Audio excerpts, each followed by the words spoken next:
Welcome to the Niall Graham podcast. I'm really glad that you have decided to join us here today. Today, I am very excited to welcome my good friend Michaela from Rooted Feminine Wellness. And she is also supporting me in the path of sacred kingship, which is starting on the 2nd of September, which is an initiation for men, integrating both the masculine and the feminine aspects so that we arrive at this state of inner union. So today, Michaela and I jumped into the subject of the feminine, like what is the necessity of the feminine, how we as men will benefit from integrating this aspect of ourselves, how it supports us in our lives, how it supports us in our relationships, understanding the women in our lives, and basically how this is the missing key in culture, that the feminine was eradicated from society. So we go through the history of that a little bit. We also go through around the womb, the heart. We go through around the contraceptive pill, around the cycles for women. And for me, like the more I understand around the feminine and the more I understand women better, the more I understand my emotions better, it changes my life because I'm no longer trying to ignore a part of myself. So I hope you enjoy this podcast and feel free to contact either of us after. So we're going to jump in straight away. Thank you. I have no idea what's going to happen here. So our loose intentionality is to speak around embodiment, to speak around, just like, I suppose, in terms of like what a lot of my work is at the moment is like, how do we bring the feminine back into the world, both for men and for women? So it's about, I think for us, it's about really just dropping into this subject and seeing what emerges. It's a very complex subject. So yeah, I'm really happy that you're here today. Yeah, thank you so much for having me. I'm so happy to be here. Yeah, feeling really excited and open about where we're going to go and the medicine that's going to be brought through this chat. So I'm really, really grateful and really excited about the program as well. Good. Yeah, and thank you so much. This is your house and how you set up this amazing display. It feels really special as well to be here. It was a whole thing. It definitely Moving was. furniture and everything. Yeah, and it's nice just to be here from that place of shifting and moving. Yeah, really, really happy that we're doing this.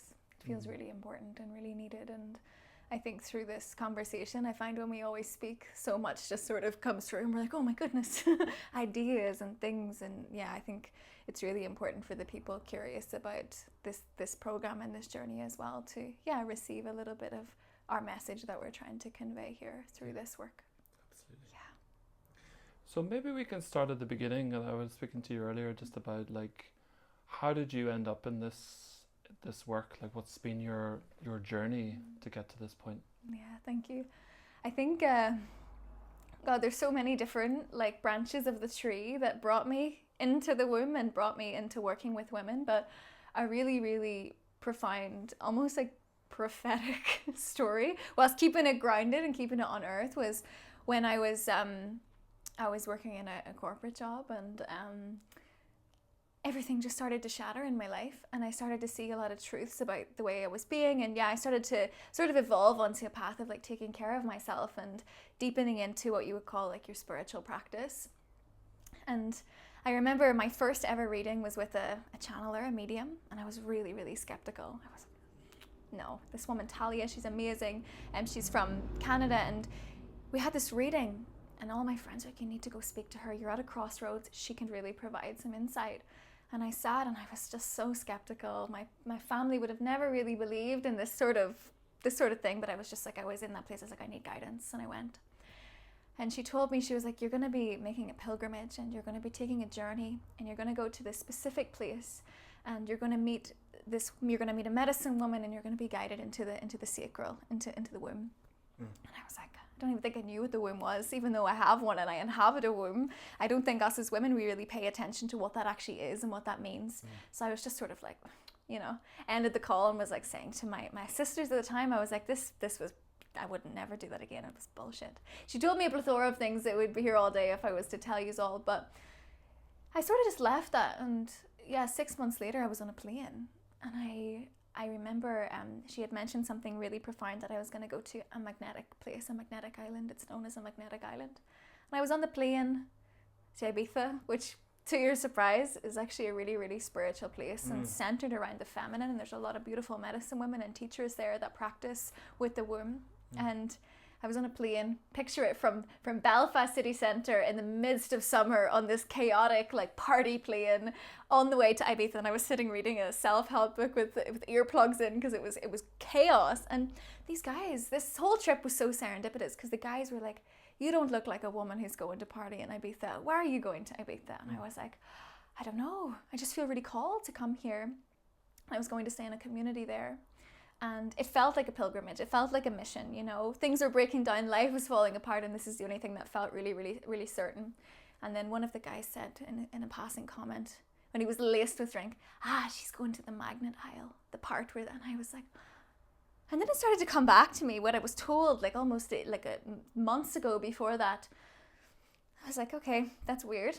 I got to the island and there was just so many turns of events, and I ended up meeting this medicine woman, Corina, and I went through this huge, I always had a lot of issues with my womb and relating to this part, which so many women do, and was so failed by the medical system, and I let down so deeply in these parts. And I went through a really, really painful process when I was over there. And this medicine woman, she came to me the next morning and she was like, I could feel your pain.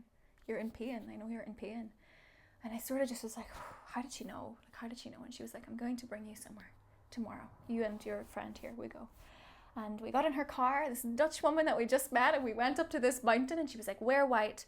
And we went up and we were at this mountain, and it was all of these Peruvian medicine women were there. And I was like, whoa. And it was actually a womb ceremony, a womb initiation into what's known as the rite of the womb, which is like a really, really famous initiation for women to go through to connect. And I just ended up there. And then from there, that was like, wow, I didn't realize that this was such a part in so many ancient cultures that people related to as this really sacred and reverent place. And this is what we've lost in society, and this is why so many women are sick. So that was my origin story, and that's the womb came to me. I went to this island, which I love so much, that's deeply connected to the feminine, that people just go and get drunk at and party at and take loads of drugs, but this place is really, really sacred, and it was the beginning of everything for me. So from there, things just started to, I started to train, and I started to work with pelvic care and, trying to support women in a way outside of the medical system, because it's underserving our women. And I hope to bridge that through my work of, giving women more for their womanhood. So I'm interested, just like what, in a society where women aren't in touch with the womb, like what does that look like pre this experience that you had? Like, what do you think those women who haven't got in touch with their womb, what is the general relationship with your womb, with your periods and so on, like that? For women who aren't so connected? So like what was you before you had this experience? So I was completely at odds end with my body, not just my womb. This is the thing with the womb.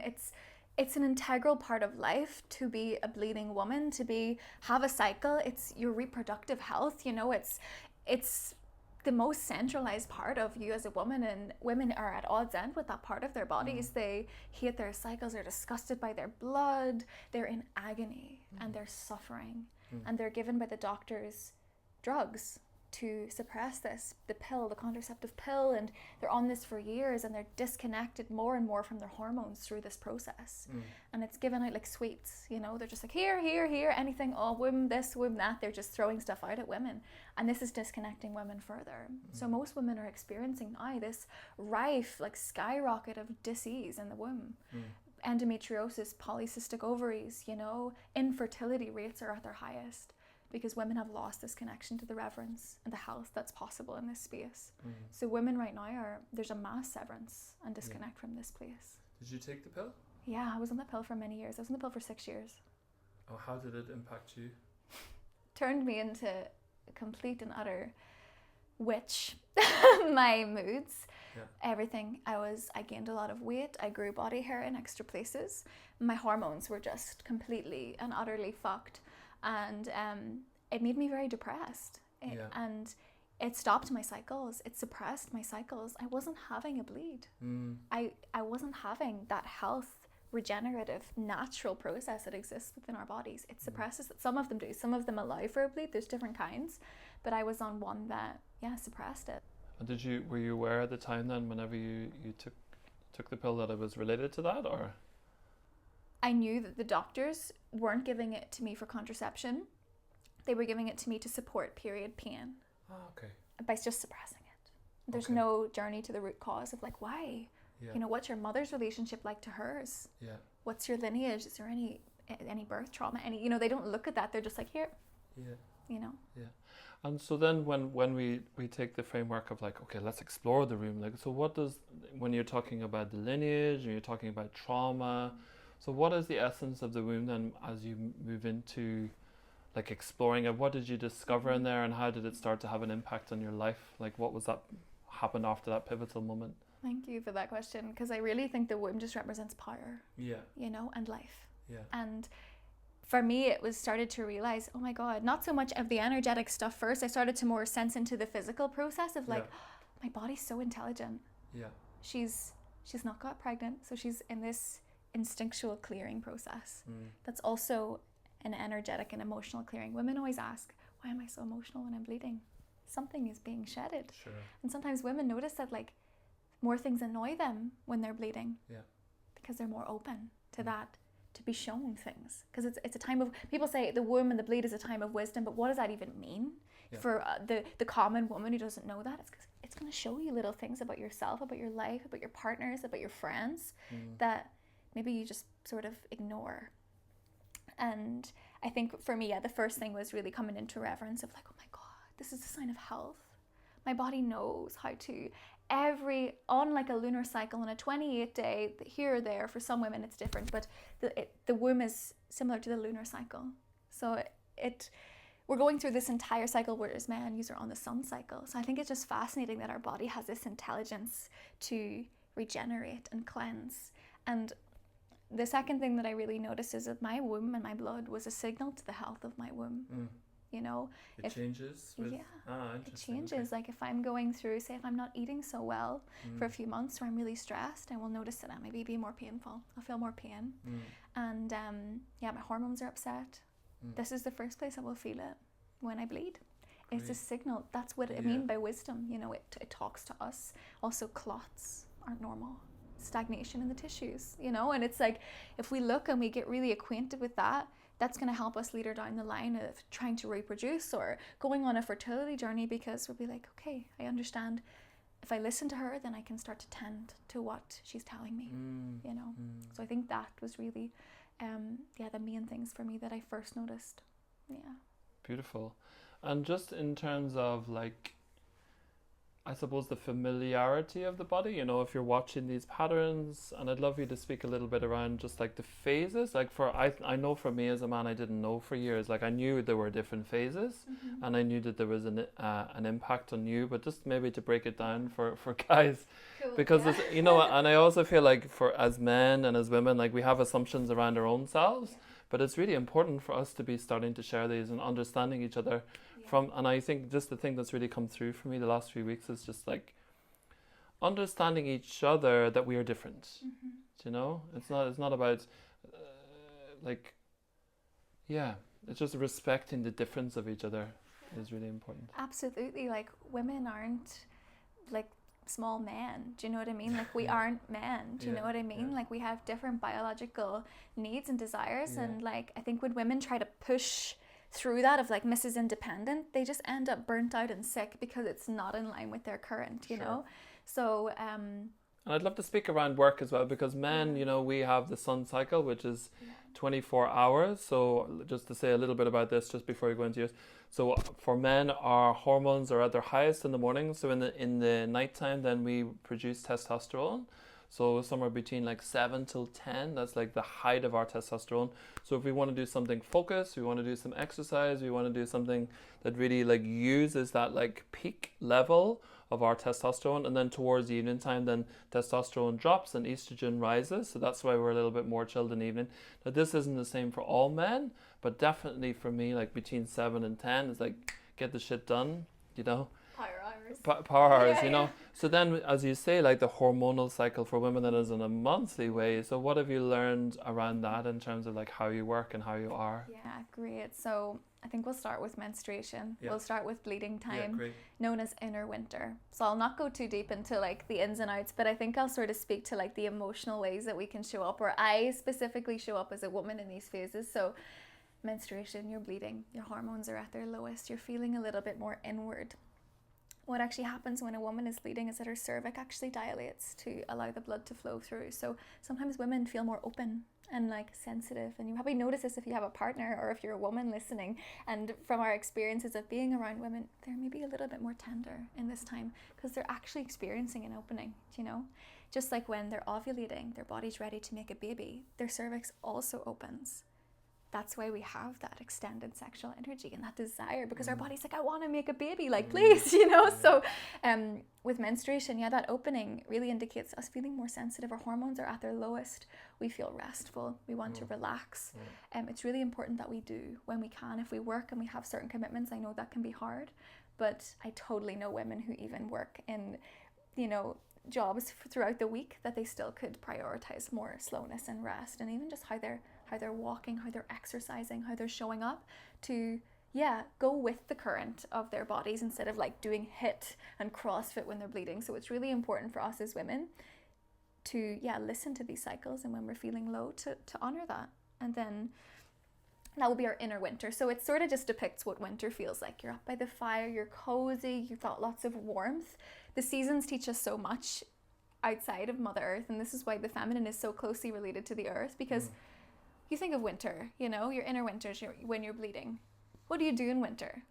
Well, some people are out in the cold and they're swimming naked in the ocean in Ireland, but typically we want to be warm and cozy, and this is the best way that a woman can start to understand her cycle, and also the partners can understand her when she's bleeding. It's winter time in her body. She's in hibernation. She wants to be cozy. You know, some women, sometimes we feel powerful. It can sometimes differ, but I think typically it's like a time our hormones are lower. We want some rest and good, nourishing, warm foods. Then we look at the luteal phase. Luteal is the phase, we sort of went a bit backwards here, but I always like to start with menstruation because I think it's such an important time, especially for men, because I know that, our women, we might feel like they're sometimes, I know with me and my partner, like sometimes I'm, a little bit more snappy, or, you know, just a bit more dysregulated on my bleed. And it's good that they understand that, so we know how to work with our women better, and that us as women can be more aware of maybe projecting or something on our bleed. But the luteal phase is the phase before we bleed, and now this is the phase where usually most of the arguments or the snappiness can sometimes come out, because we're in our autumn, the leaves are starting to fall, you know, things are starting to break down, our body's getting ready to release. This is when we notice this really increased drop from our ovulation, when we're in our peak energetic state, when our hormones are flying, we're ready to make a baby, we're doing all sorts of HIIT, our skin is glowing, everything is more plump. Then when we hit the autumn phase, the luteal, we just drop, and we're like, I can feel it straight away. I'm like, yep, it's today. You can really feel that drop. A lot of women. What does it feel like in the body? I just wake up one morning and I'm just like, I'm crabbit. I'm like, I'm just raging at a lot of things. I just feel like everything's ticking me off, you know, and I can't get comfortable. And I just feel, I feel, it's not like it overbears my life, but I totally notice a shift in my overall mood and how I show up. And are you aware of it at that point? You're able to say, oh, this is just this part. Like how much of that kind of plays in on you daily? Is like, oh, I'm at this phase. And oh, absolutely. So, you know, where am I now? I'm trying to think. I'm actually, I'm in my luteal now. So I've noticed for a few days when I first feel that drop, I feel aggravated, triggered. The inner critic comes out a lot. And it's also like, the wisdom of the cycle, because it's showing us, okay, you're beginning to open, and you're beginning to descent into the womb, into the darkness, into the bleed, into that stage. And things start to come up. I feel a lot more emotional, anger, you know, like, you know, feeling snappy or ticked off in traffic. And like, I notice a little bit of things that I wouldn't notice at other parts of my cycle, that I'm just a little bit more fragile. And then I'll go to ovulation now. So ovulation is the peak. It's summertime, if you think about it like the seasons. What is a woman like in summer when it's hot? You know, she's out, she's got the bikini on, she's ready, she's sun on her skin, she feels vibrant, vital, nourished. She wants to maybe eat lighter foods that correspond to summer. Some women, maybe it's different for every woman, but just speaking for myself, and I can handle cold water, I can handle ice, I can handle cold water when I'm in my summer, because my hormones are at their highest. I'm feeling my strongest. This is when a lot of women would get personal bests in the gym. If they train, they could run for the longest when they're in this stage, you know, because our hormones are like guns blazing. Our bodies are like ready to conceive, you know, and this is when the egg is released for us to get pregnant and conceive. So this is a favorite time for many women. Many women love this time because they don't feel that heaviness, but I think when we really learn how to utilize that darkness, it can be quite transformative actually. And the last one is follicular, which is spring. So this is before our ovulatory stage. So this is what we go into after we bleed. So after we came out of our bleed and we're energy starting to build, and you know, like when you're in a deep winter, a deep Irish winter, and you're just fucked off, it gets dark at 3 o'clock and you're just like, oh Jesus Christ, and then the little buds start to come on the trees and you're like, okay, summer's coming soon. That's almost what the inner spring feels like. Almost, The bleed's beautiful. They're all beautiful in their own way, but it's so nice, especially if you have had a deep one and it's been shedding for you, and if you have pain as well. Some women are just like, please stop, get it, I want to just move on. But the spring is like the beginning, and then the cycle just keeps going and going and going and going. Beautiful. Yeah. That was a little bit scattered, but it was just coming as I was sort of thinking. It was perfect. And in terms of then, you mentioned about your partner, like how much is he tracking your phases and knowing where you're at, and like how much does it support the relationship then, having an awareness of your cycle? Oh, so much. If you're a man watching, it's going to help you so much. You'll be sending me a message, thank you so much for helping me with that, because I think he has a lot more attunement then, and like especially when you've been with someone for a few years and they start to get to know like you through your different phases. I'm in my luteal and he's like, okay, and then sometimes when we're speaking and I'm going through a process, he's like, you're in your luteal, like you know, it's things, you know. So he has that awareness, and then when I'm in my ovulation, I'm like feeling good, and he also has that awareness, and it's also great for like fertility awareness, for you to be aware of where she is, and for men to follow along for intimacy. I really like to cover that a little bit, because I don't think, like, for a year, whenever I was first sexually active, like the women that I was with were on the hormone pill, and I think I came to the point where I was like, I don't want this, I don't think it's healthy. And then I was with some partners at the time, and then they started to not take the pill anymore, and then I had to do a little bit of education, because obviously I was scared around pregnancy and so on, you know. So I'd love to speak a little bit more about that, because like I really think that we're moving away now from like using the hormone pill and just like really trusting our bodies, and I do think it's something like 95 to 99% accurate if we follow if you could maybe explain a little bit around the phases and when you can actually get pregnant and stuff like that, because I just think it's really important, because as you say, the impact of the pill on women's bodies, but so many men, or I definitely back in the day, I was like, well, I don't want to get her pregnant, so it's just an easy way of dealing with this, you know. Totally. So just to preface, be careful regardless, because I'm not responsible for any babies that happen. We are not responsible if you get a woman pregnant. It's in the disclaimer. But so I think I want to also preface that if a woman has a healthy, regular cycle, this is going to be something that's much more effective. Sure. Because sometimes women can have longer cycles. They may have a longer luteal or a longer ovulation. So the best way that you can do for fertility awareness is basal body temperature tracking. There's many different like apps that you can get called natural cycles that the man can have on his phone, and the woman can as well. You basically She takes her temperature she'll have to do it every single morning. And when her temperature is highest, it will say in the app. She just puts it into the app every day, and it starts to get an understanding of her cycle, and she keeps doing it like forever, and just you can really, really see then when you're at your peak. And it will say like when you're in fertile ground, when the body temperature goes up. So, but also something to note with this, for the women, it's really, really helpful to understand your cervical mucus, because at different stages, so obviously when you're bleeding, it's blood, right? But when you're ovulating, it's like an egg white texture, and it has different ways that it shows up. And this is when this is how I personally would check. It's just through my mucus, okay, I'm in fertile ground, and also just how I feel. But the temperature is really good for, any woman to try, because it feels like it's just a really, really easy way to keep track if you want to do it naturally. But even still, you have to be careful, because although this is natural, sometimes the cycles change based on if she's stressed. She might have a longer cycle of some part of her cycle. Or if her hormones are messed up, it might, her cycle may alternate. So this is why it's so important for women to be taking care of their hormones and nourishing themselves and doing care for their bodies. But also remembering that, semen can live for up to 7 days inside a woman.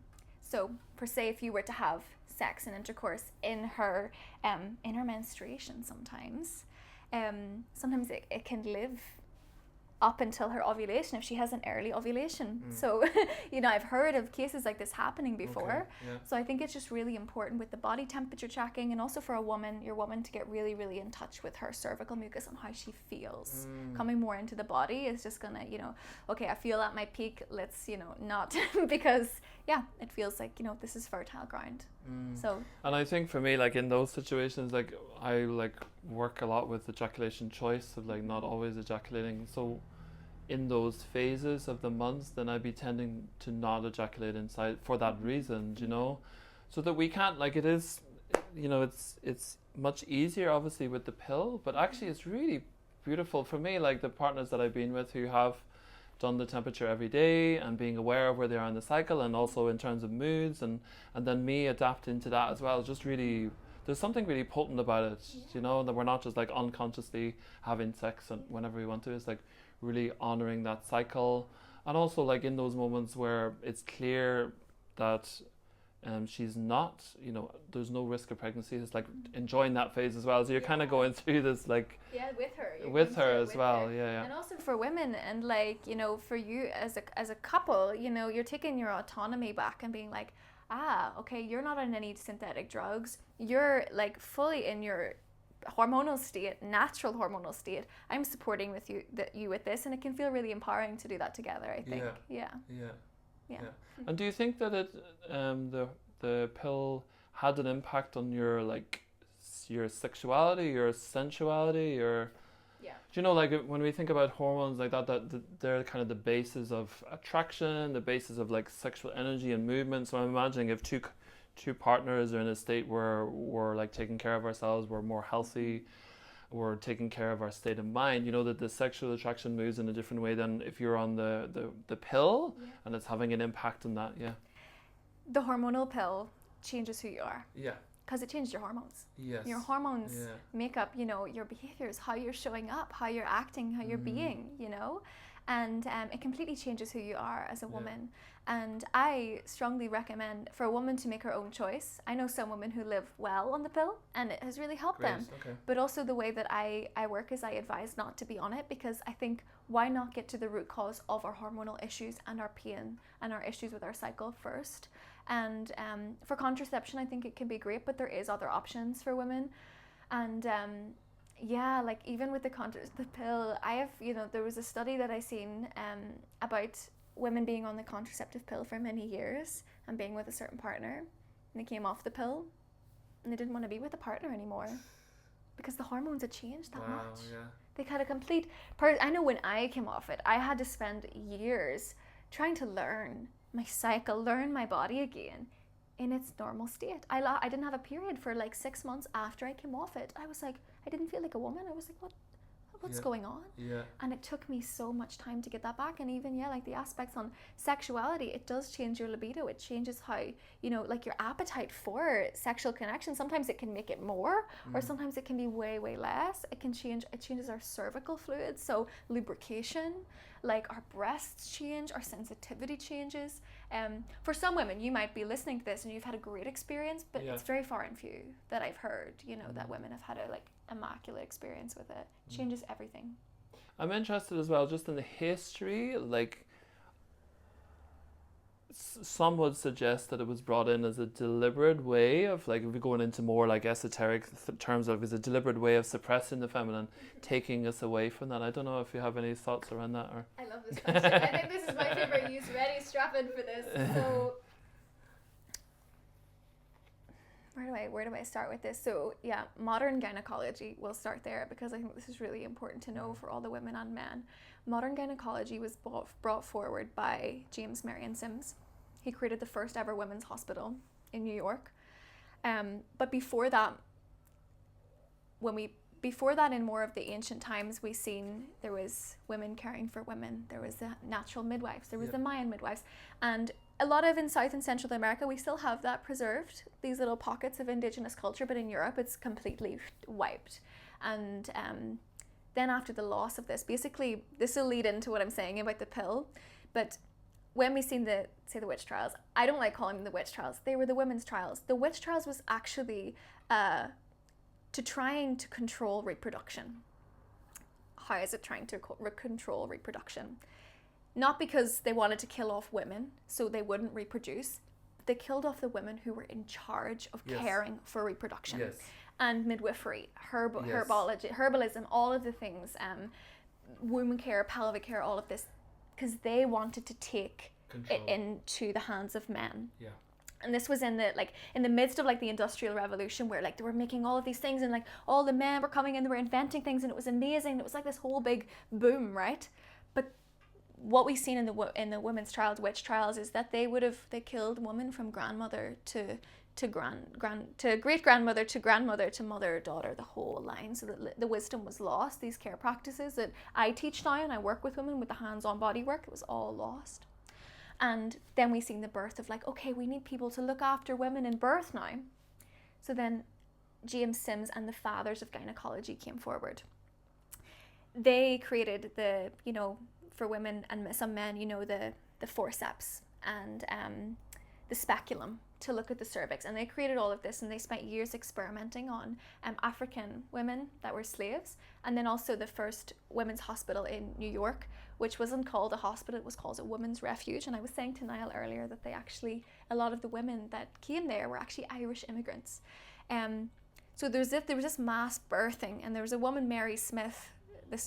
And some texts that I read about this time, she had 30 operations, experimental operations in this refuge. So this is when the distortions began. But what were they trying to do? What were they experimenting on? Experimenting on women's bodies, on the anatomy, on care practices for women. They wanted to take control over birth because they saw women's bodies as a vessel only for birth. Right, yeah. And they seen the womb as this you can imagine back then, the men maybe seeing this for the first time, they would have been what is this? And in this time, women were only seen as vessels for this. Yeah. And they didn't have as strong a place in society as men did. So up until that point, then women had autonomy over their own birthing, and so that was with, sorry, just to go back a little bit, that was with herbs, or how were they able to work with? So there would have been the women in the communities all over Europe, Eastern Europe, Ireland, UK, and all of these sort of pagan cultures. Women were cared for with the hands of other women, midwifery. But it was midwifery actually means to be with woman. It doesn't mean to do all this poking and hoking and interrupting her birth. It's actually to be with her, sort of like the work of a doula would do now. Is a doula doesn't really interfere, she's just there. She's there, you can do this, she's supporting her. Sure. That's sort of the way. And then obviously herbalism, working with natural medicines and working with the earth and working with the plants. And this was our indigenous culture, and this is indigenous culture everywhere. And then when we saw the birth of modern gynecology, this is when it began to create, these certain invasive practices, like the forceps delivery of if a woman wasn't giving birth, they would just go in and they would interfere and they would pull the baby out. And so this is what they were doing in those centers, just doing that experimentation. Yeah. Had they at that point, there was nothing about the pill at that point, was that part of that?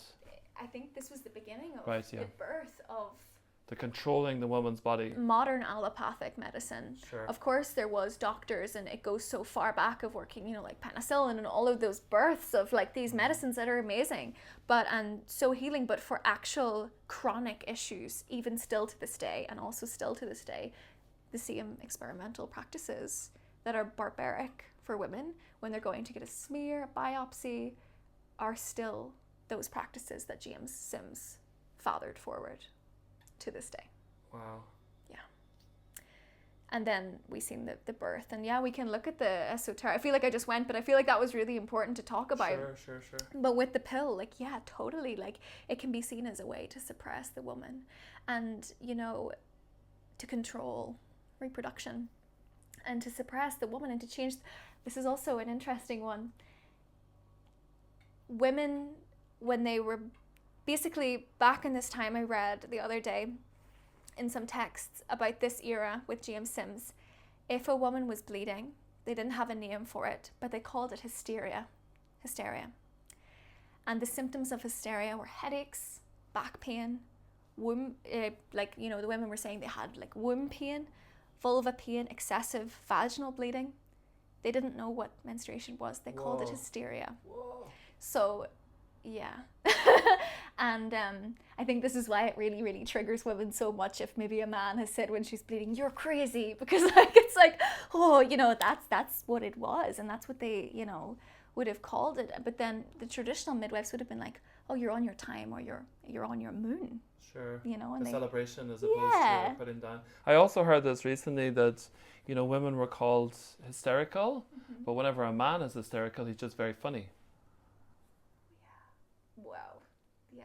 So, you know, just the double standards of like how these words are used in different ways with different people, you know, and there is a real history in that as well for... Yeah. Oh my goodness, it's crazy how there's so much of what we experienced back then as women is still so alive today, you know. And yeah. I also recently, because I know that there's quite high, it's quite a new phenomenon, this endometriosis.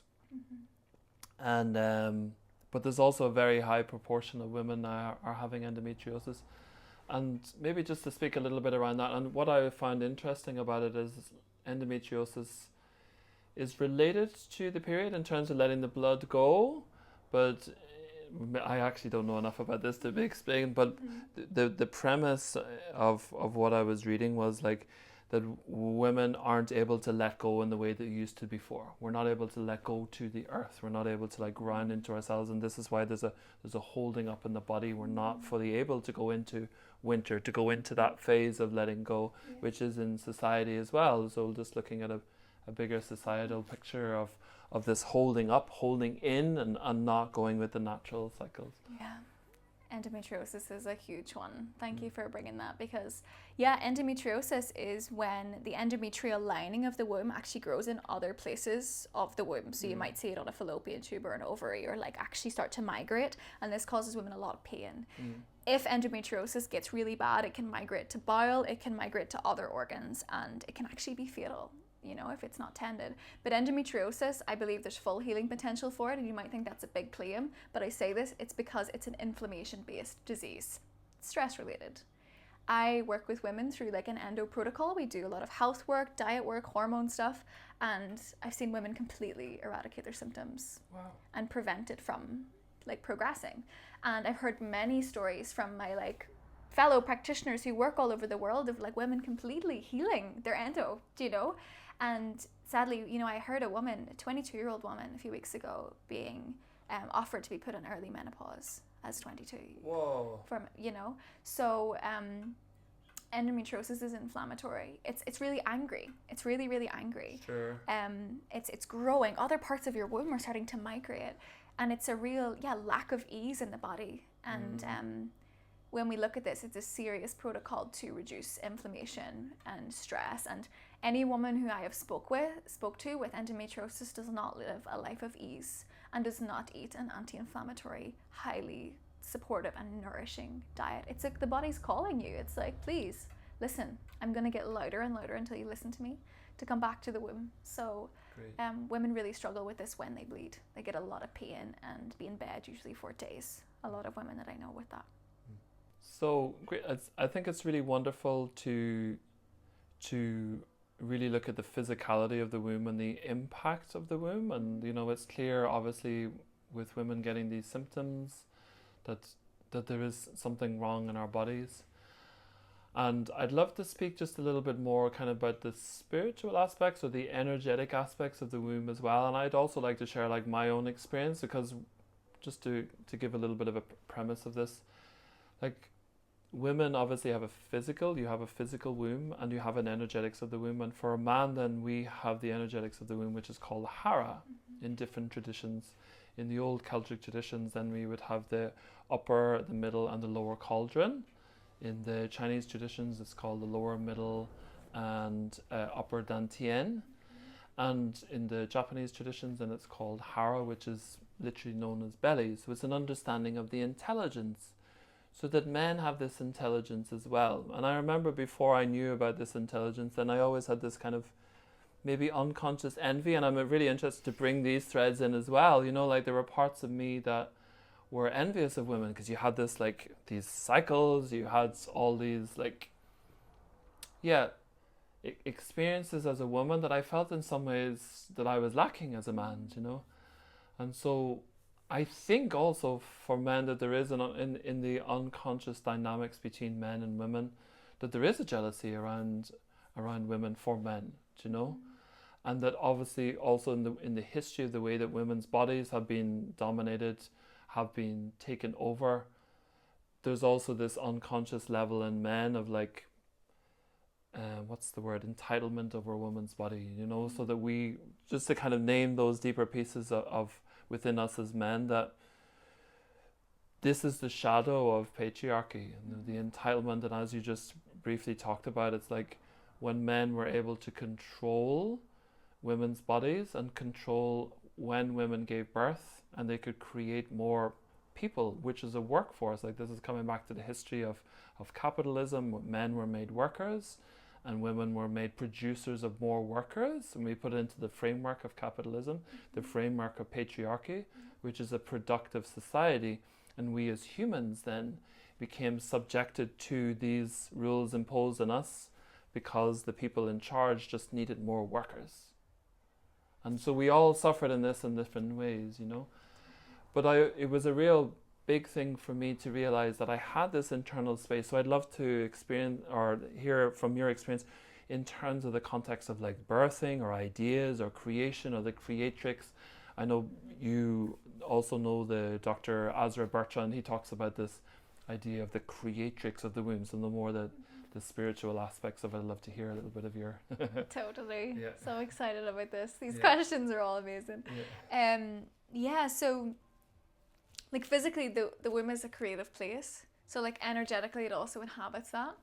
How I've experienced that in my own life, and I think a lot of women also experience this if they own a business or they do creative work. Sometimes they find at different parts of their cycle they're their most creative. For me, when I'm bleeding, I feel like I'm just in this portal and I'm like a witch, and so much is I feel like I'm getting insight. I feel like I'm getting insight and messages, and I'm writing pages of ideas and things are creating through me. And I think that's what really the womb represents. It's a creative space for life, but also for projects and for birthing things. I think when we say, oh, it's for life, and maybe a woman doesn't want to have children, I'm like, what do you want in your life? Like, what do you want to birth through the space? And also the same for men. Like, we all inhabit this creative force, because without men, we can't physically create a baby, life. So we both inhabit this really, really potent creative charge that can connect us to our inner wisdom and our inner, our insight, our deepest insight as people.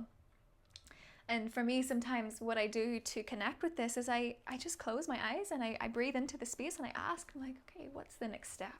And it's like, you know, in Eastern traditions, they teach you to be here, to be in the third eye, the Anya chakra.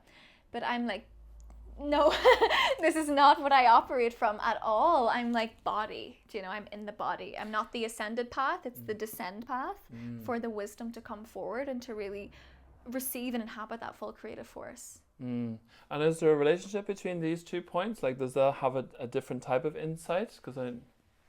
For me, what I translate it as, which I don't know if that feels right for everyone, but I feel like insight from here is like, before I found the womb, I was very much more in the yogic path, and I was doing a lot of intuitive work and connecting to, say, the above, if that, you know, like a spirit, a consciousness above me, you know, something outside of me through this space to channel in through me. You know, the way they see sometimes energy opening through the crown and energy coming in and receiving insight. But now for me, I'm walking the path of the body, which feels like the descension path as opposed to like ascending. So the wisdom for me comes from this space. And I don't know if there's a particular like link, if there's a connection point to them both, but I think it really is just person to person. Some people feel like they receive insight through the above, whereas earth-based spirituality teaches us to receive insight from being human and being in the body. So we'll obviously just in this territory now, so I'm going to maybe bring in some ideas as well. Yeah. Like, I really like Azra's, he talks about the twin spirals within the body, so the twin spiral chakra system. So to speak a little bit about this, because I was on a very similar journey to you. Like, I was doing yoga for like 12 years. I was up at 4 in the morning, and I was like trying to get out of the body, you know, because that's what we were told. And I speak about this a lot as well, that the original chakra systems were created by the Theosophical Society. I can't actually speak now. The Theosophical Society. So they were created from these Eastern religions, Eastern esoteric traditions, and then they were taken to the West by the Theosophical Society. I'm not going to say that anymore. And from those teachings, then we created this ascendant path. And the idea that the Kundalini or the Shakti is down in is it the Muladhara, the bottom root chakra? The root chakra, yeah. And it needs to be liberated up to the upper chakra. And we see this then mirrored in society, where we're trying to get up and out to higher intelligence, higher thinking, higher self. And so we have glorified this upward path. It was really helpful for me to know that the chakra system, although based on Eastern ideas and philosophy, were also westernized. And the whole problem with westernizing is it's about getting out of the body. It's about dismissing the feminine. It's about dismissing this path. So it was helpful for me to kind of let that go for a little bit, because I think there is an aggrandizing of Eastern philosophy, the chakra system, that this is like almost biblical. This is how it is, you know? So whenever I came to the teachings then of Azra Bertrand, he talks about the idea of the inner twins. So there's the hara, or the womb, and the heart. They're in relationship, do you know? And that they're the masculine and the feminine of our internal body.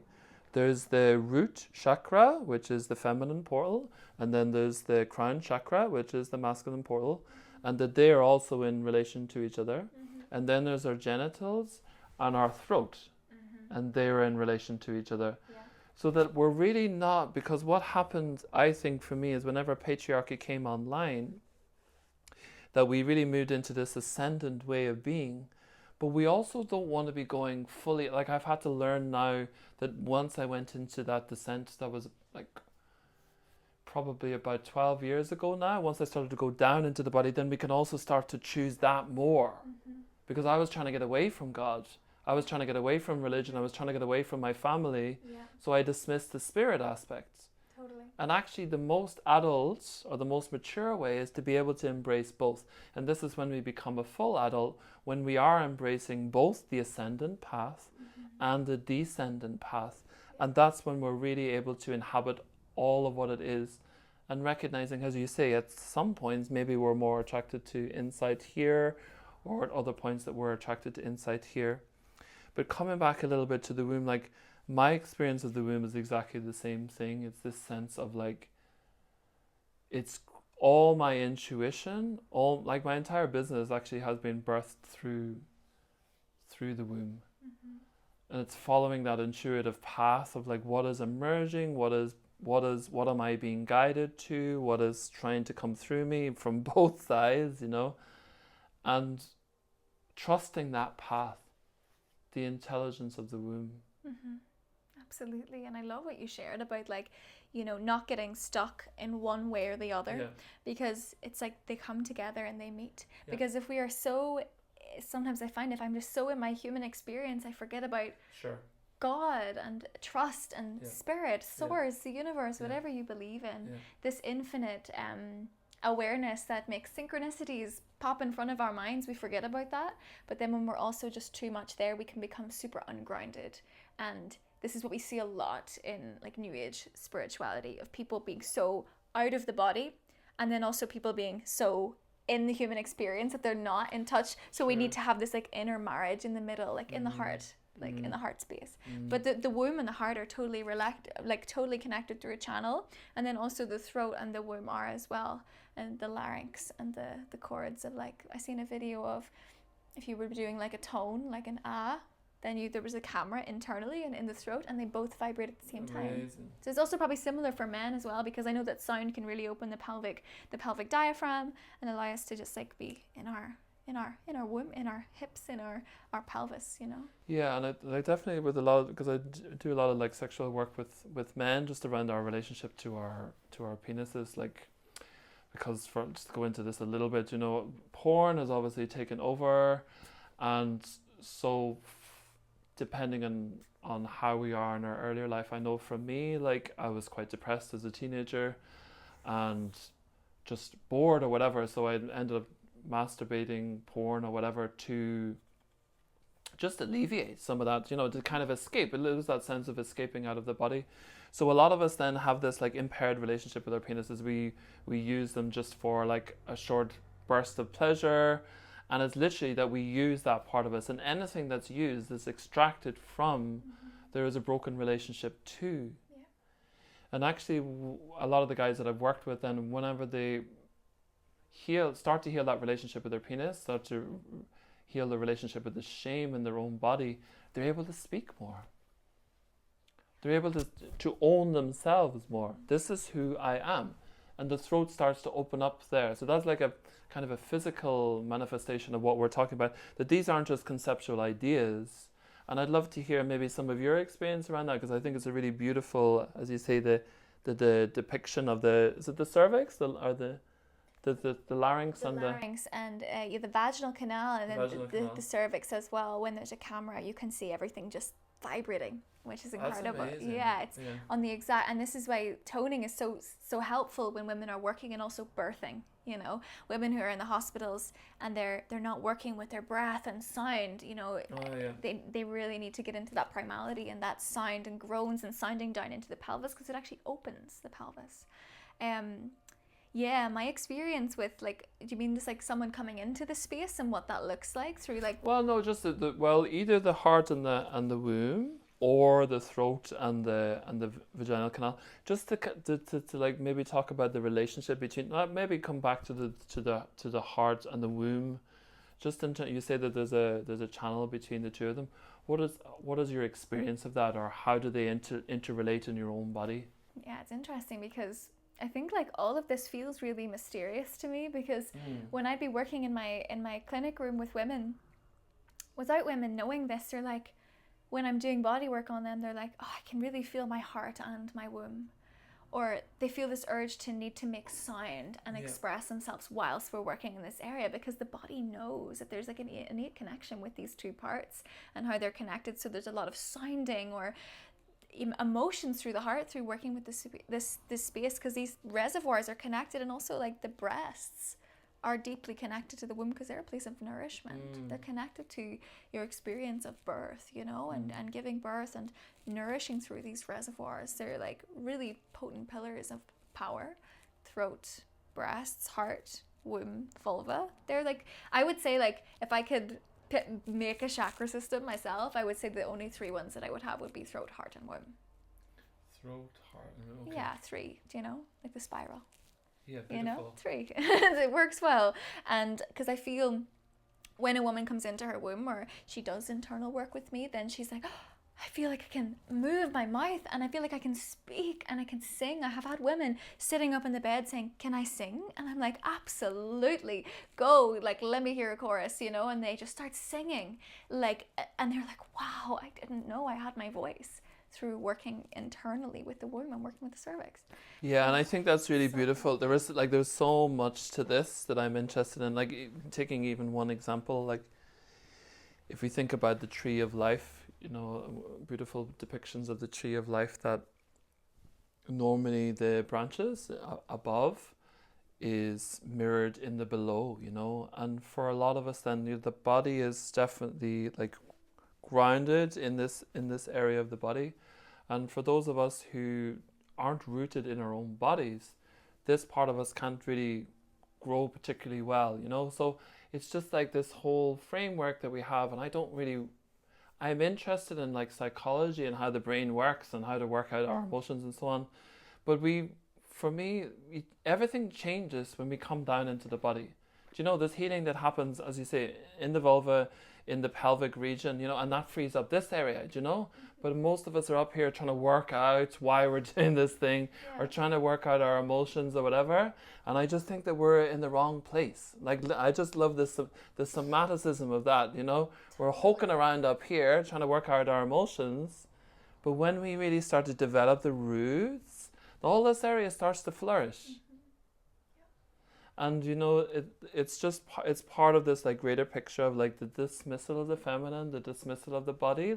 Like whenever I first started doing yoga, it was this idea of Maya, illusion of the body. You know, this brahmacharya in the Patanjali sutras. Brahmacharya was like liberation from sexual energy.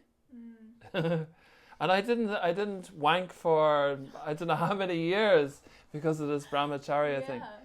And just fucking nonsense. Yeah, absolutely. It really disconnects us from the path of the feminine, which is the body path. And like we try to get into our mind to intellectualize our emotions, but our emotions are stored in our body. They're stored in our fascia. They're stored in our network. And just to lens in a little bit more to like the connectedness of our body through connective tissue, because when you were to say massage your perineum, or if I'm doing internal work with a woman, she sometimes feels openings in different parts of her face or her shoulders, her back, because this network is connected. And like, you know, this is the power of actually remembering our humanness and working with our physiology, and remembering that part of our body, and that's how we can liberate ourselves, just by coming back to that. Yeah, and I think, and like we'll speak about this a little bit later when we're talking about the path of sacred kingship, but that was the part that really just like honed in on for me. It's like, especially in Ireland, the way that sexuality, male sexuality, not only in Ireland but just in general, has been shamed and demonized, you know, and maybe for good reason. Like in terms of like how violence has been put on women and how women have been raped and subjugated and so on. So male sexuality has been demonized and seen as wrong. But what that does in our body then is it disconnects us. So we have this whole porn thing. We also have this, like, for us in Ireland as men, and for women as well, it's like, stay away from, you know, your penis or your vagina. Don't touch there. It's bad. It's dirty. It's so on. So the shame then suppresses this area of the body. So we close down this area and we try to inhabit up here. But as you say, then whenever we start to unravel these areas, then the throat starts to open. You know, and this is definitely something. There's two things that I really see within men when we really start to work with the shame around our sexuality. We own who we are, because sexuality and the essence of who we are is almost in the same place. So if we can own our sexuality, then we're owning parts of ourselves, then we don't mind being seen anymore. Exactly. But the very essence of ourselves, whenever we're shaming our sexuality, then we don't want to be seen. I see this in Ireland. People are hiding. Everybody's hiding. Nobody's standing in the proudness of who they are, because it's dangerous, and that part of us has been shamed. It's been put down. We don't want to see you. Don't stand up. And don't be heard. You know, and this is the essence of the feminine. And I'm aware of, like, in facilitating spaces with both men and women, this essence of wanting to be seen and heard is one of the deep feminine wounds, because the body has been shut down. The essence of the feminine has been shut down. And she was not seen. I used this story before, like in and around the time of the enclosures and the witch hunts, that it was illegal for women to be seen at a front window of a house. She couldn't be here. She had to be at the back of the house. And now we have women in modern day who want to be seen, or are too scared to be seen, or, you know, want to be heard, want to sing, want to express, and scared because of hysteria or do you know, all these labels. Yeah. And we start to pick apart this giant. Yeah. It's crazy, and it's like back what you said about like when we inhabit these spaces, it's not just, oh, I'm connected to my heart, I'm connected to my womb. It's like, no, what other things does this space represent? Yeah. Power. You know, Exactly. like Very if good. a man is disempowered or a woman is feeling disempowered and unable to speak and unable to be in their power, like, come back to your body, come back to your sex, Yes. come back to your essence, come Yes. back to pleasure, love, connection with your own flesh and your own experience in your body. I know for me, before I was doing work with the body, I could have never sat here and had a conversation or spoke to massive groups of women or do body work with women. It all came from me fully inhabiting my center, and when I fully inhabited my center, the path was revealed. And I just followed. And this, you know, like just to kind of come back to how we had one call, I think, and I had been looking for someone to do this work, like working masculine and feminine. And I'm just going to backtrack a little bit. How I discovered the Hara was, I was in a relationship, and one particular day we were having a bad day and we were arguing with each other and whatever. And I remember going upstairs to my bedroom and standing in front of the mirror. And I was irritated, or something was going on in me.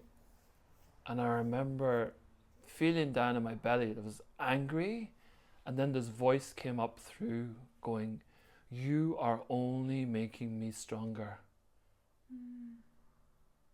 And she was awakening a power in me, part of me like that. I was irritated by the whole situation, but there was a power emerging in me, like, don't fuck with me. Wow. You know? That. Yeah. And so it was a very visceral experience. I was like, what the fuck is this? You know, and this is what they're talking about, guts, or this is what they're talking about, you know? And I think that's my experience of what you're talking about, the power center. And that was the beginning. Something awoke in me. And she like, there was an initiation that happened there. She, not through anything, but just, you know, because I loved her so deeply, then how she was challenging me or what was coming up in the relationship, then it was an awakening, a deeper desire in me, and a deeper want in me, and a deeper, like, power in me to stand up for this woman. Yeah. To stand in protection of her, you know? And so the more that we inhabit these areas of our body, the more that we encourage, you know, I think she was quite connected to her. She was very feminine, so she was invoking something in me that I had never really experienced before, you know, because she was beautiful and she had this presence of open-heartedness, and it was invoking this power in me, even though it was challenging, but it was awakening. And this is the beauty of the more that we awaken our own bodies, the more we awaken it in another, you know. And whenever I spoke to you on the phone that day, because as I said, for a number of years I was looking for a woman, I knew in your presence that you were connected to the same place that I knew. Yeah. And I was like, okay, this is the woman. And so we can feel in each other who's connected to their power, who's not, who's talking words, who's like quoting, do you know, like yoga verses. Yeah, because it's one thing to say and to give language to things, but it's a total different thing to actually exude that from your body. Yeah. Do you know, and to actually just to feel that in your body as well. Yeah. Do you know, and yeah, like you said, you can really feel when someone's inhabiting the body, because when you are with them, you also are given that permission to inhabit yours. Yeah. And there's no fear there. And there's also there's an understanding. Totally. And a piece that's coming, there's two pieces that I'd love to speak a little bit about. The first piece for me is like, you know, when we really come down to the essence of the relationship between men and women, this is just an idea, but it's something that I really resonate with, is that the man is the protector of the womb. And the womb is the essence of life. Yeah. And if there's nothing more in this world that a man does than protect the essence of life, there is nothing else that can be called from us, you know? Yeah. Absolutely. And in a society where men have put violence on women, put violence and control women's bodies. It's the exact opposite, and no wonder men don't have meaning in life. No wonder we're like directing our energy towards money and cars and success, because we've lost the essence of like what's the true meaning of life, which is protection of women, protection of the womb space. Yeah, totally.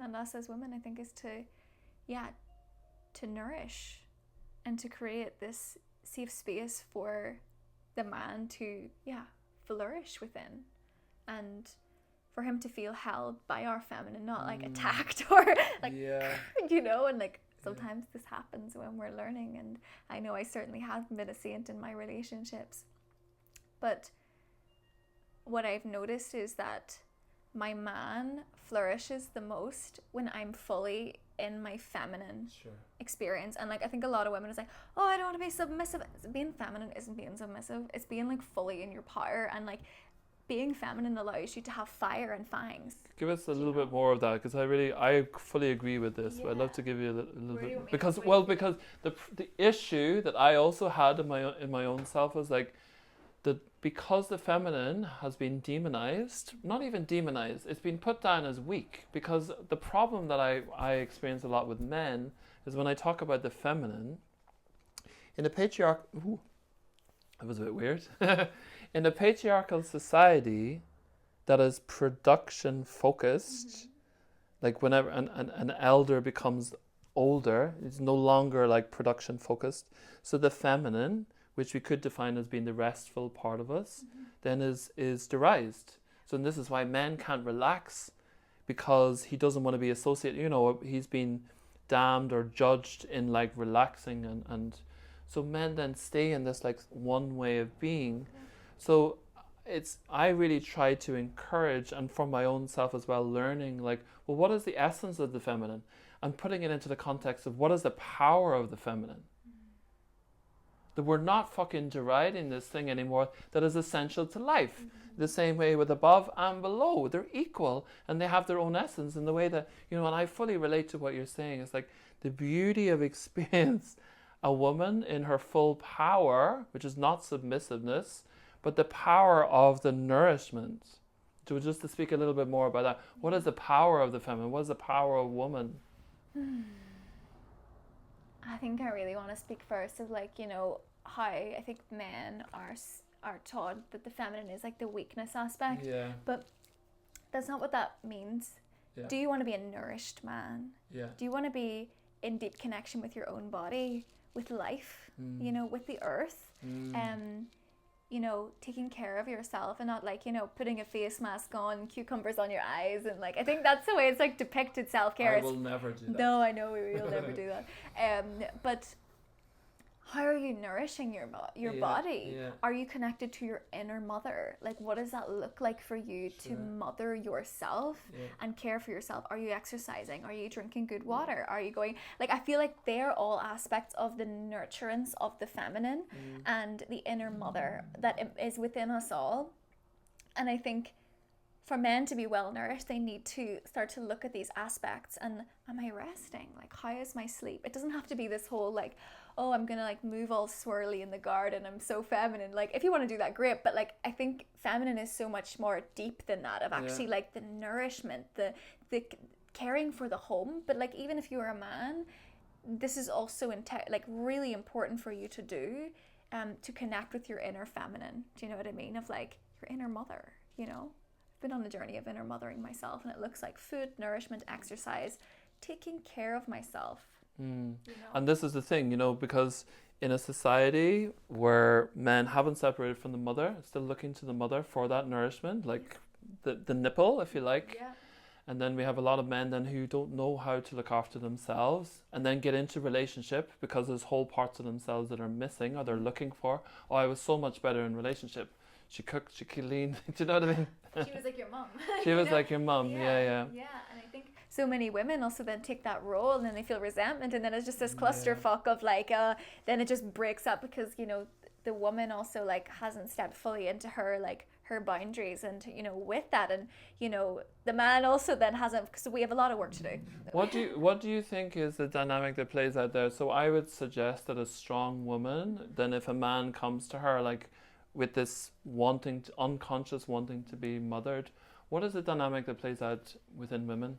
I think for a lot of women, maybe that aren't aware of this, they will do it because maybe that's what they've seen in their mother and their father's dynamics, especially a lot here, I think, in this country, and maybe like it's all over, but I see it a lot here of like, you know, the woman's like doing all. I know my mom, she was very like, she was out working every day, and like my dad did like back end stuff in a business, and like, you know, she was cleaning and cooking and doing like a lot of these pieces, and then you grow resentful, and then that's where like challenges arise. But I think like a woman in her power won't stand for that and will communicate about that, like, you know, that it's not feeling good for her and that she doesn't want to feel like she has to do this, that wants it to be balanced and to support each other in different ways. And I think ultimately resentment and also like sexual attraction and yeah, not feeling like there's a polarity there of like, oh, this is my man. You actually step into like, I feel like he's my son. Yeah. Do you know, which is like totally not like conducive to like a healthy sexual relationship. No, either. not in the least. Yeah.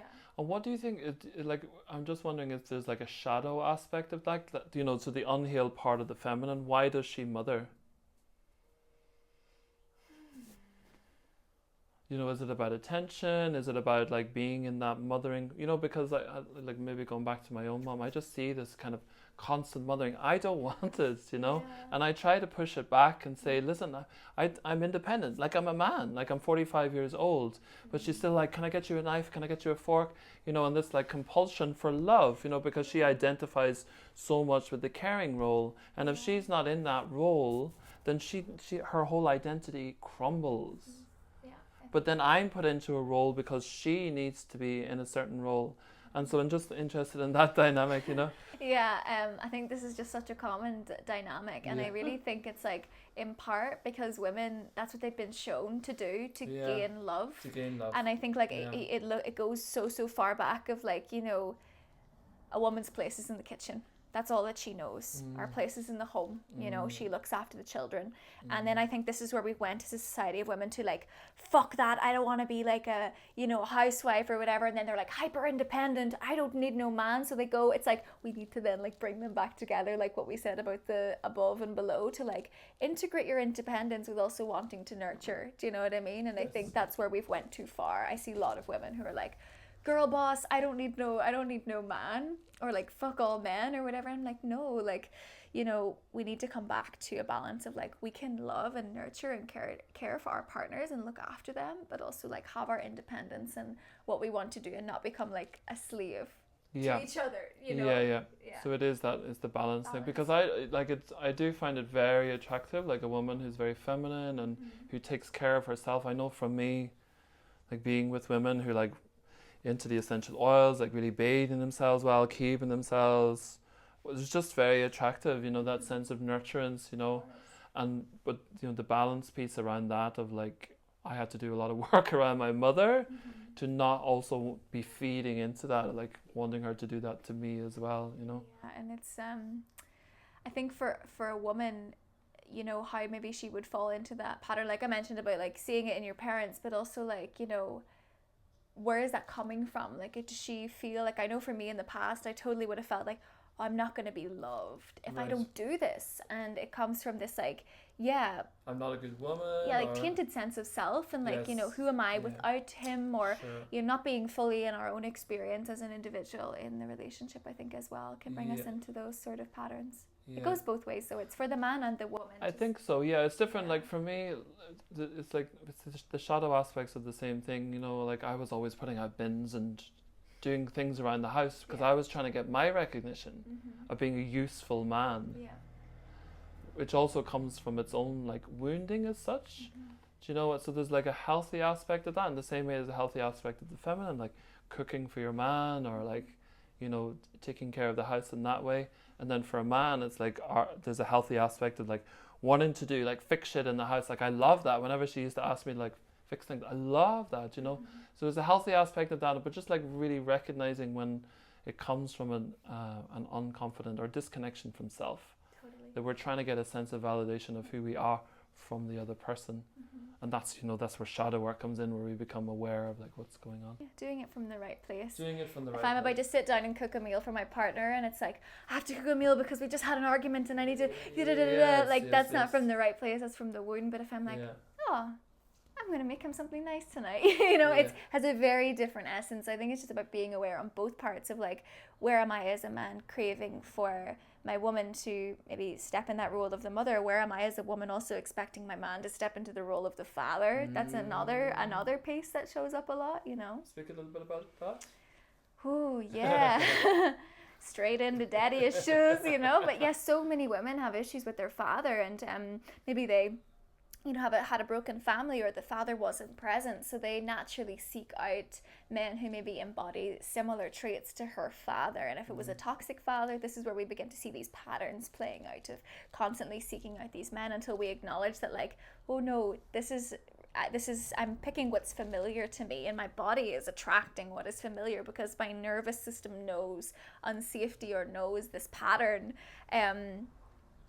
And yeah, I think even for me, like in the past, I've totally noticed of like,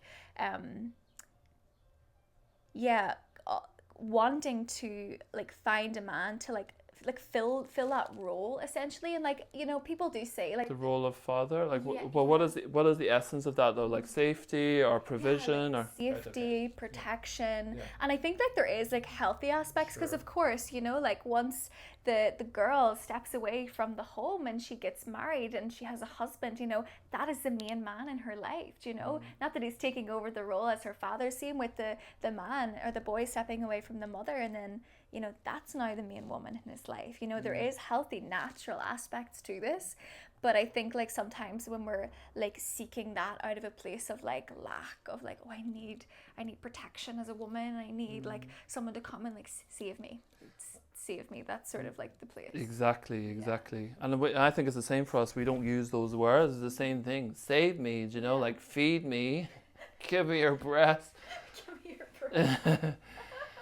And I wonder then, so like obviously spend time working through this. We were talking earlier about the power. So like, how does the impact of then getting in touch with your own like inner womb, your own inner mother, inner father, like being in touch with that power, like how that maybe had an impact on your relationships, or like maybe not needing that outside of yourself? Yeah, I think when I really came into the womb, like I was in a relationship before, and when I really came into my center, I was like, what do I want? Yeah. Like, what do I... And I also think the womb is like a space of like infinite possibilities. It's sort of like your imagination, like you can imagine like all of these different scenarios. Not from your womb, but just, it feels like, okay, it's a cauldron. I can put anything in there and make it so. And, it really allowed me to be like, I'm so in my body. I'm so inhabiting my woman. I'm so inhabiting like my woman body, like my maiden, my wisdom, my elder, like all of the pieces that make up a woman. Because this is the space where like you're a maiden, then you're a mother, and then you're an elder because you go through menopause. Like it's a space that inhabits all of that. And I think when I really realized the full velocity of that, I was like, I'm not standing for that. I will speak on that. I don't like that, know? And I think it just gave me like this unspoken sense of like inner authority and power, Yeah. There's a deep respect for the essence of who you are. Yeah. Like this is fucking... This should be respected. Yeah. It's sacred. It's powerful. Yeah. And I think like the more I kind of do this, because I'm very similar to you in the sense it's all about body, like I'm not really into concepts and ideas. But the more I work with like cock energy or like our sexual energy, the less shit that I take as well. I'm like, don't fucking disrespect me, because there is a difference. I think for women and men, we need different things. And for a man, like I know on the webinar, before you came onto the webinar, like I had spoken to the guys on the call, like, what do you need to hear from a woman? Like I need to be respected, trusted, that I'm seen as safe. That's the essence of what we need to hear from women, and the more we're in contact with our cocks, the more we're in contact with our own powers, the more then we honor that essence of who we are, and the more we expect that from other people. So when people don't respect us, when people don't trust us, like that we adjust to that, but we're also not like, for me, I'm not in a because I feel empowered now, I'm not in a situation where I'm going to like receive everybody's judgments or projections or whatever. Yeah. We become autonomous in ourselves. Yeah. We become sovereign in our own being. You in the essence of knowing, or in this the essence of me. Don't fuck with me. Don't fuck with my womb. Don't fuck with my womb. And me, don't fuck with my cock, you know?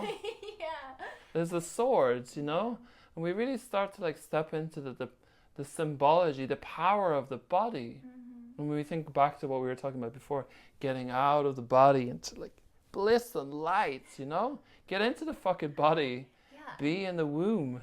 And it's the hardest, this is the harder path. Yes, you know, we can get out of our body and fucking, you know, go drink piles of ayahuasca and, you know, like go, woo, you know, like into the cosmos. But when we actually, and ayahuasca is challenging in its all its ways, but I think sometimes when we are addicted to that escaping the body through like, you know, ascension practices, plant medicine, whatever, we actually lose that sense of what it is to actually be fully human. And being a human is really, really hard. Look at the reality of our world. Look at what we're faced with. Look at all the different contrasts and polarities everywhere. Like, it's hard and it's gritty and messy to be fully in your human expression.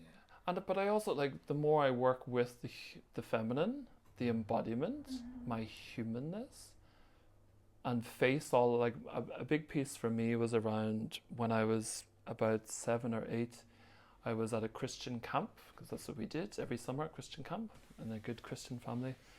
And I was doing this assault course. I was climbing up the side of this mountain, and or like rock face.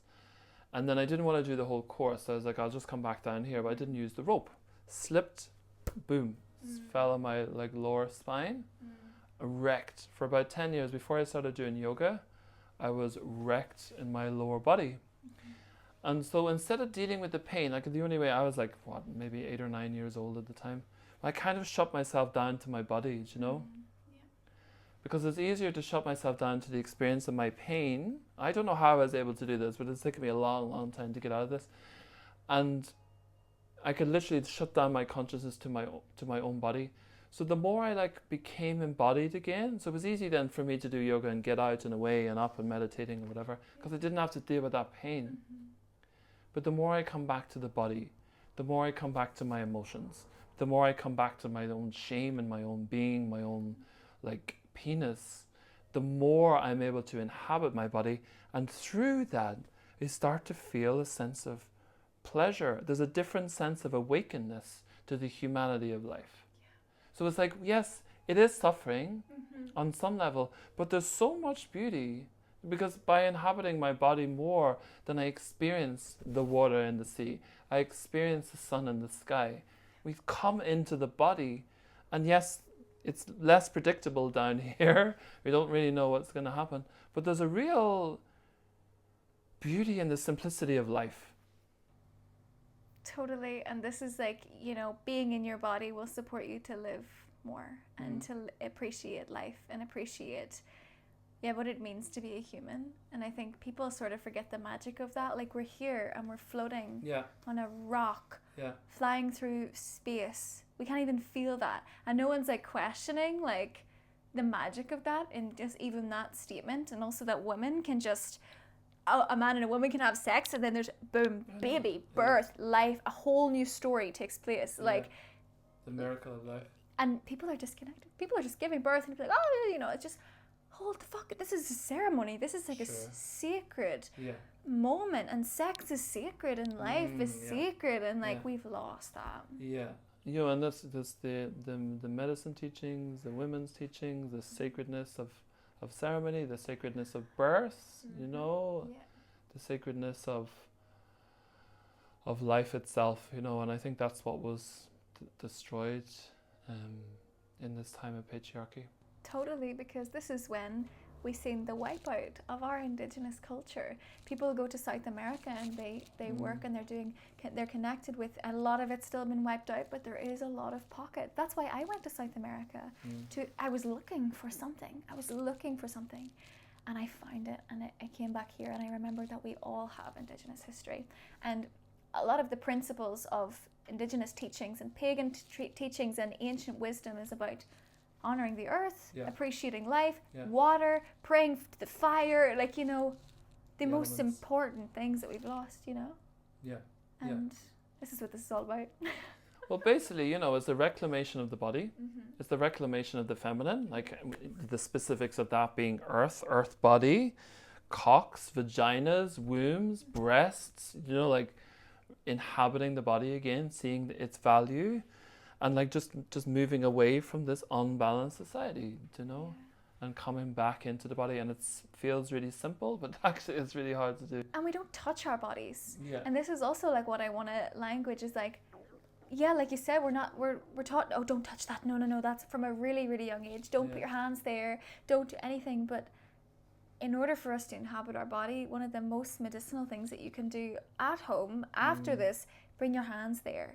If you're a woman, touch your breast. If you're a man, touch your cock, touch your perineum, touch your belly. Slowness and softness, not this really, really fast, like we're trying to reach something, a peak, and actually just connecting in with yourself. How do I feel? Like, how does my body feel? Like, how do I feel like I'm fully inhabiting this space? Yeah. Does this space, can I feel into my form? Like, can I feel into my ribs, my lungs? Can I feel into my back, my chest? Like, and starting to map out our bodies to connect with all that we are and this incredible form that's a whole ecosystem.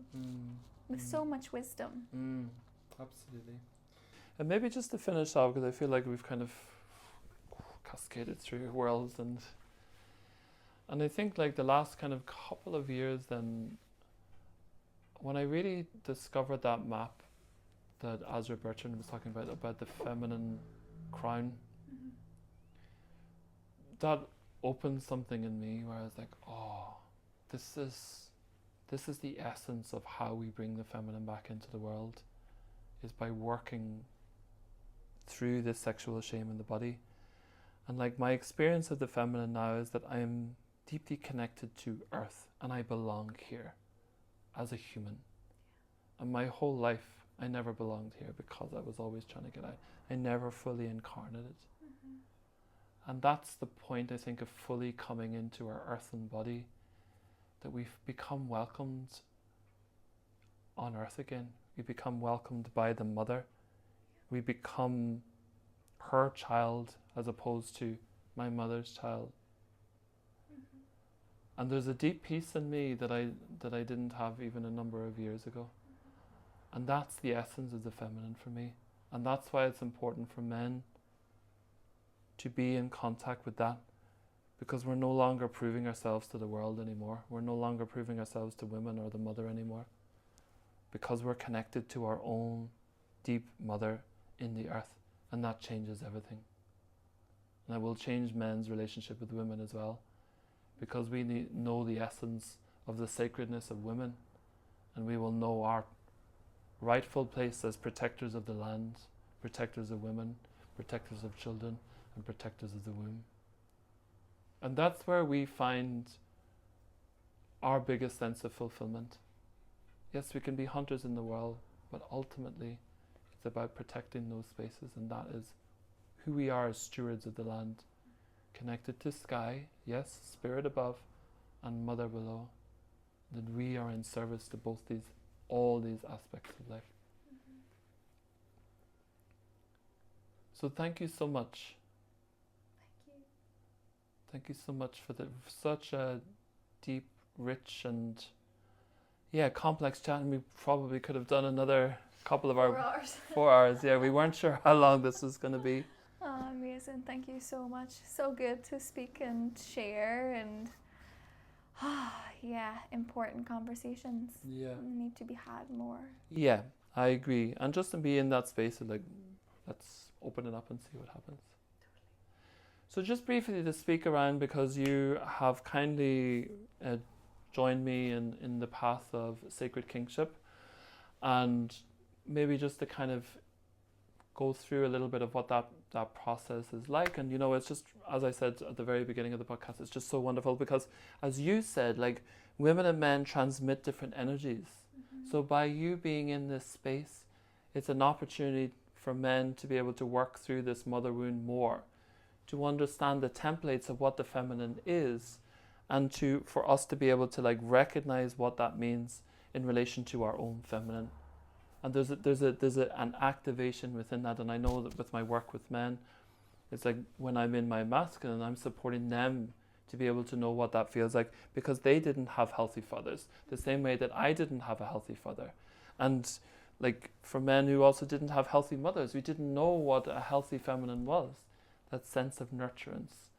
So it was beautiful for you to be in this space. So I'm going to speak a little bit just around the masculine spiral, the first part, and then maybe if you can speak a little bit about the feminine spiral. Does that feel okay? Yeah, good. So the masculine spiral, like as I've just said, is this idea that our masculine templates were installed in us by our fathers, and many of us had absent fathers. Many of us had fathers who didn't have this healthy masculine within them. So as men then, we arrive into later life not having a good, clear role model, not being activated in our own masculine. And as we've also talked about within this podcast, is this sense of the essence of the masculine is his penis, his cock. And being brought up in a society, as a lot of us are, not only Irish men, where we are shamed away from this part of us, then we're really about moving through this shame, reclaiming our cocks, reclaiming our sword, reclaiming our place as protectors of life, activating those parts of us in our healthy masculine templates where we feel connected, grounded, clear, resilient, able to move forward in life, protectors of women, protectors of the world. So the first spiral is a whole month of working through the shadow aspects of being the people pleaser, working through our father templates, what we inherited from the ancestors, and then activating then this deep masculine so that we are connected to the essence of who we are, working through our shame, feeling connected to our sexuality. So this is the first month, which is incredible in itself. We could probably end the course there. And then once we have, and this is important because in the indigenous cultures, there was a necessity for men to go and work with other men first to get this ground, and then they went to the feminine, to the women.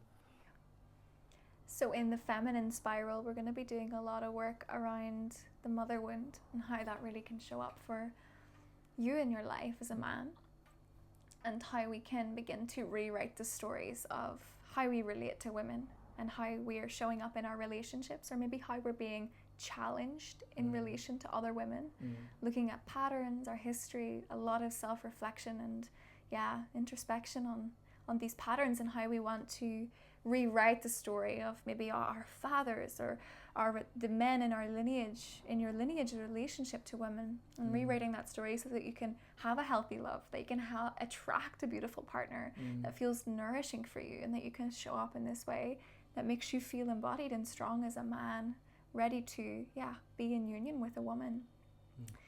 Also a lot of work around like nourishing. I'm going to teach a little bit more on the cycles and stuff, I think we said, about supporting you to understand your woman's body and to understand how to navigate the waves and the currents and the chaos sometimes of it, and giving you tools and resources to feel more held in that experience with your woman, as well as being a nourished man, connecting with the mother, connecting with the great mother, and rewriting that story on and cutting those cords with cutting the cords with the mother, and stepping away from the mother into connecting with the great mother, the Mother Earth, and the cycles, and embodying rest and taking care of yourself, because you deserve it, and deserve to embody rest as well as go, to invite the feminine into your life in this new way.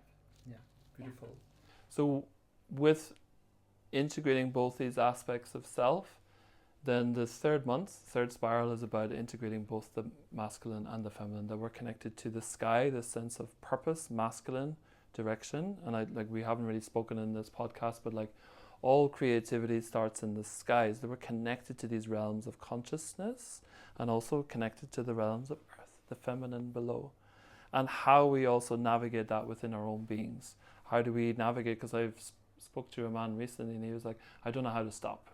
So how do we navigate both these aspects of self? our own masculine sense of getting on with things, living in purpose, being clear in what we want to create in life, and also taking it easy, enjoying food, enjoying touch, nourishment, sensuality, so that we're starting to live a whole life. We're not like reducing ourselves down to this one way of being, of just trying to earn money. So that we're really starting to inhabit, by the time we get to the third spiral, we're inhabiting all of who we are.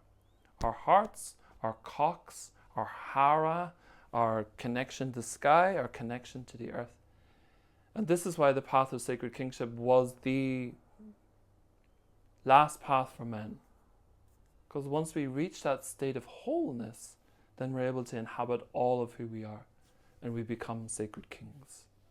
So this is a highly comprehensive journey into what it is to be a whole man. It's also revealing itself as we go, as both of us are kind of making this happen. And then there's also an in-person then, where on the weekend, where Michaela will be holding a sweat lodge for us to mark this threshold of moving into this sacred kingship. So yeah, do you want to speak a little bit about that? It's going to be really special.